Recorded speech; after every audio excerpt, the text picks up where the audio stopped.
గణేశాయ నమః, శ్రీ సరస్వతి నమః, శ్రీ గురుభ్యో నమః. భక్తులారా, రామాయణంలో విశేషాలు చెప్పుకున్నాం. ఇందులో భాగంగా నేటి వరకు మనం బాలకాండని 96 భాగాలుగా చెప్పుకున్నాం. ఈరోజున 97వ భాగం చెప్పుకునే ముందు వాల్మీకి మహర్షిని ప్రార్థన చేసుకున్నాం.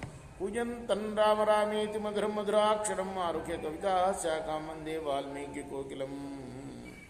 ఆంజనేయం మహావీరం బ్రహ్మవిష్ణు శివాత్మగా తరుణార్క ప్రభంశాంతం ఆంజనేయం నమామ్యహం. సమర్థద్గురు సాయినాథ్ మహారాజ్ కీ జై. విశ్వామిత్రుడు జనకుడి మాట విని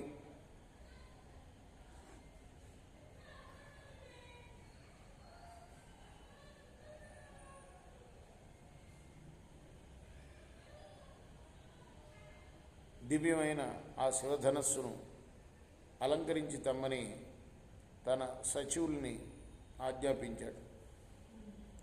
అంటే మంత్రులను. ఆ మంత్రులు ఆ వెంటిని తీసుకొని వచ్చారు.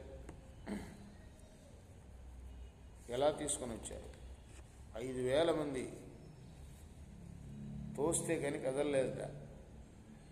ఆ ధనస్సు ఉన్న పెట్టె,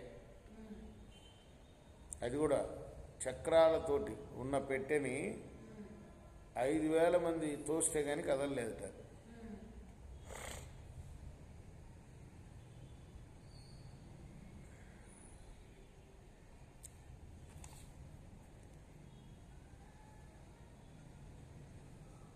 ఆ తర్వాత రాజు మహాత్ముడైన విశ్వామిత్రుడికి ప్రణామం చేసి రామలక్ష్మణుని ఉద్దేశించి, బ్రాహ్మణుడా అంటే విశ్వామిత్రుడు అంటున్నాడు, ఇదిగో ఈ శ్రేష్టమైన విల్లు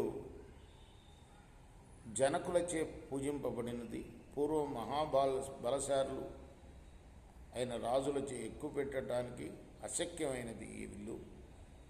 అంటే ఎవరు దీన్ని ఎత్తలేకపోయారు ఈ విల్లుని, మా వాళ్ళు కూడా. అంతేకాదు, ఎంతోమంది దేవగణాలు వచ్చారు ఎత్తాలని, అసురులు వచ్చారు, గంధర్వులు వచ్చారు, యక్షులు వచ్చారు, కిన్నెరులు వచ్చారు. ఎవరు కూడాను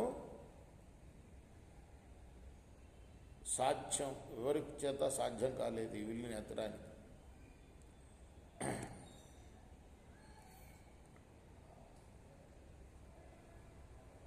మునిశ్రేష్ఠ, దీన్ని రాజపుత్రులు దర్శించెదురుగాక, దశరథ మహారాజు పుత్రులు అన్నాడు. తర్వాత రామ, ఈ విల్లును చూడవయ్యా ఒకసారి అని విశ్వామిత్రుడు ఆజ్ఞాపిస్తే రాముడు ఆ వెంటిని చూసి అన్నాడు, దీన్ని నేను నా చేత్తో తాగుతాను. అయితే